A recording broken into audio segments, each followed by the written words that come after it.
I want you all to consider something. Imagine you're walking down a road, and you see a boy wearing suspenders and an oversized pair of spectacles. What assumptions do you make about him? Is this person a nerd? Does he live under a rock because he clearly did not get that memo that suspenders were never, I repeat, never, in fashion? The truth is, we define those around us based on how they look, what they wear. We treat aspects of other people's appearances as symbols. And these symbols stand for something. They mean something. Hair is just one of those symbols. We can transform the perspectives of those around us just by changing our hair. Why do you all think I am so intrigued with hair? Because that was me 4 months ago. For much of time and most of history, short hair has belonged to men, and long hair has belonged to women. In the Bible, St. Paul writes, "Doth not nature itself teach you that if a man have long hair, it is a shame unto him? But if a woman have long hair, it is a glory to her." Nonetheless, from Goth warriors in Italy to several indigenous American groups, men have in fact bucked this stereotype. As a Sikh, a member of the 5th largest religion in the world, I inherited a similar tradition of unshorn hair. The 10th Sikh guru, or teacher, taught that by not cutting our hair, we will stand out, and one in desperate need will be able to quickly identify us for help. For much of my life, I followed my community in wholeheartedly embracing my hair and our religion. Wearing my unshorn hair in a turban also meant having a wide range of, let's say, interesting experiences. It meant spending hours washing and drying my hair, going through shampoo bottles like ketchup at a fast food restaurant. It meant seeing a $790 luxury turban and just thinking, what are they thinking? It meant having 1 pound on my cranium 24/7 that inevitably gifted me with frequent headaches. Over time, I found my hair weighing me down in more ways than one. Living as a Sikh also inherently meant dealing with onslaughts of ignorance from time to time. In the aftermath of 9/11, Sikh Americans were regularly targeted and attacked, falsely assumed to be the perpetrators of this horrific act of terrorism. Even in our hyper-liberal Bay Area community, I experienced such aggressions. One fine fall day, I kept getting wished happy birthday. Mind you, my actual birthday is at the end of December. The first time it happened, I found it funny. The second, interesting. By the 10th time, I was genuinely confused. I asked the 11th person, "Why does everyone think it's my birthday today?" It said so on Facebook. Someone had created a fake Facebook page in my name with my birthday listed as 9/11. While horrific, this anecdote does no justice in conveying the prejudice I felt on a daily basis. People would come up to me and touch my head without asking. People would ask me, "What are you hiding under your turban?" Every day was a new adventure into people's ignorance. Xenophobia is not why I cut my hair, though.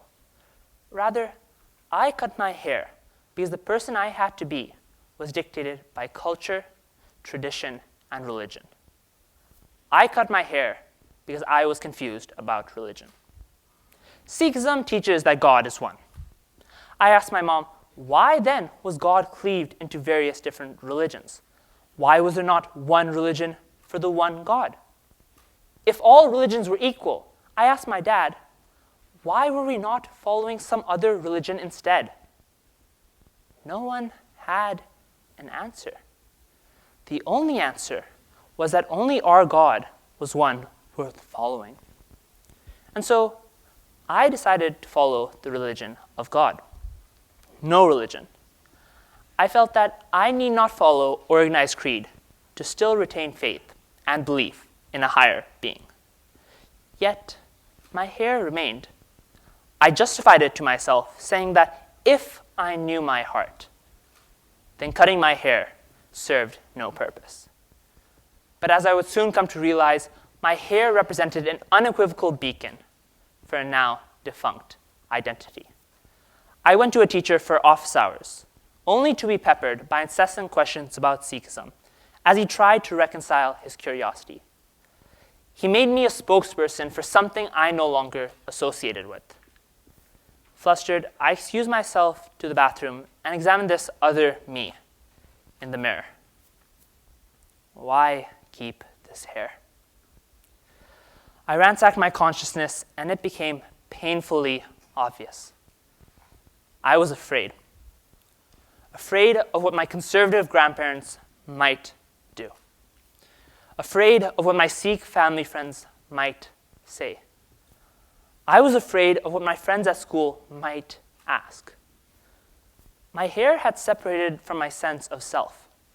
Rather than being integral to my identity, it now served as a symbol for someone who no longer existed. And so, at age 17, I got a haircut for the first time in my life.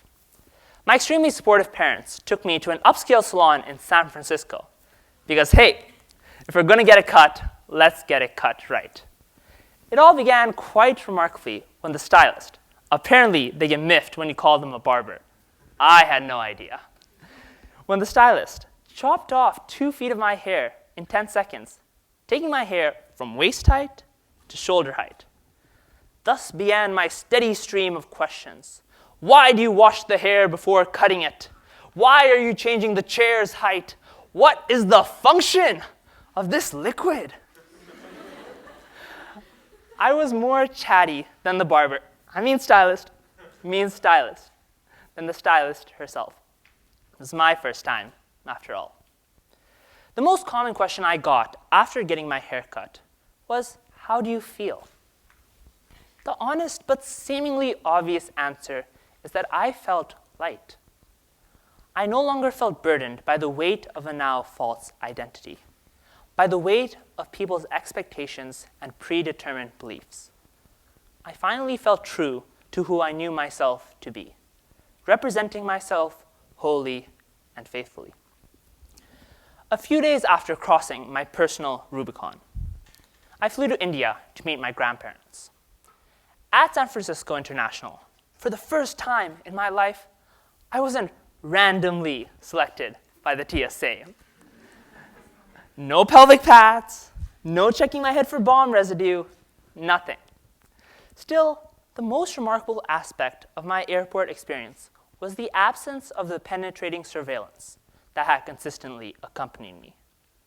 I had never noticed these lingering gazes before. I only did now because of their absence. For the first time in my life, nobody was looking at me. It was uncanny. I felt as an anodyne presence. Some 18 hours later, I apprehensively entered my grandparents' New Delhi home. I'd already told them over the phone about my haircut, but seeing is believing. Surprisingly, I found myself enveloped in hugs. My grandfather just said one thing to me: congratulations. Savoring the moment, I failed to probe why. I realize now that in spite of their intransigent views on religion, they appreciated the fact that I had made a decision based on belief, based on being true to my evolving sense of self. They found that admirable. A few days after returning from India, my dad, seeing how much easier my life had become now that I had got my haircut, said out of the blue, "I regret that you didn't cut your hair earlier." I didn't. My hair made me work harder than everyone else simply because I looked different. I had to do more in everything just to get half of what other people got. My hair gave me the courage to deal with the tax of ignorance. My hair afforded me the opportunity to overcome my fear of what other people think. In standing up for myself, I became myself. This story is not just my story, though. This is every young person's story, because everyone, in some shape or form, struggles with identity. For a formative portion of our lives, our notion of identity is bestowed onto us, whether it be who we are born to, the religion we are given, or the beliefs we subscribe to. Yet, identity is something that we must build for ourselves. Indeed, as we grow older, we begin to question our underlying assumptions. We begin to ask ourselves, is this who I am? When we think we know the answer to that perpetual question, we may have to confront those around us to convey our disconnect with our inherited identities. The question then becomes, how do we help those close to us understand our desire to forge our own identity rather than perpetuate the one handed down to us? Ultimately, I think it comes down to having those hard yet empathetic conversations with family. When I told my parents that I wanted to cut my hair, I steered the conversation away from the act itself and more towards what it meant to me. The conversation about identity should always be a celebration of ourselves and our desire to be true. My grandparents didn't and will never agree with the act of cutting hair, but they immensely respected my decision. So do not let your fear of what other people might think stop you from being your true self. If those who love you don't love your true identity, the issue speaks to them, not you. If they love you, they will love you enough to let go of their version of you. They will love you enough to love every emerging version of you in its entirety. They will love you, period. Thank you.